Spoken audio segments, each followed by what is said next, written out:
Hello, my name is Benjamin Hart. I'm an American attorney and the Managing Director of Integrity Legal here in Bangkok, Thailand. As the title of this video suggests, we're discussing insurance in the context of Thai visas. And insurance has really been kind of a vexing thing the past couple of months, really this past year, as we're looking especially at the OA retirement visa insurance requirement going up substantially starting beginning October 1 of 2022.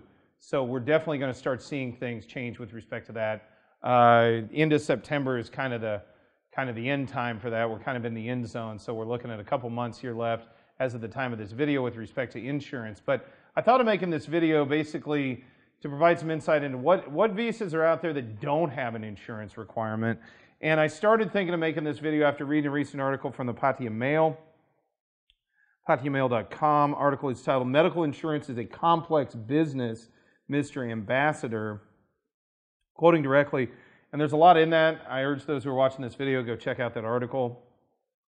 But quoting directly, "But the only visas currently requiring medical insurance are one type of retirement visa, an extension of stay, OA, and the yet to start 10-year LTR, or long-term resident visa. There are many alternative options without any insurance requirements at all, including the O retirement option and the elite visa." I think they meant there are many alternative options. So the O retirement option and the elite visa, the latter is seen by many observers as the safest bet because it guarantees multiple entry for between 5 and 20 years. And let's be clear, no, it doesn't. It's a non-immigrant visa too. So if you get crossways with immigration, you can end up losing your status, even in elite. We've discussed that. Another thing, though, they weren't really exhaustive in this article. Presently, marriage visas do not require any insurance, as well as business visas. Business visas with work permits don't have an insurance requirement either. Incidentally, I think the ED visa, education, still doesn't have an insurance requirement, although that's a pretty limited use visa.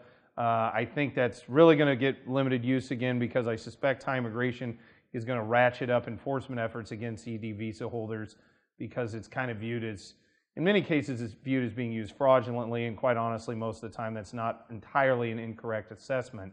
But long story short, with respect to this, yeah, the big thing that's changed and the big visa category that a lot of people had used in the past that probably won't use to so much of an extent in the future was the OA retirement visa.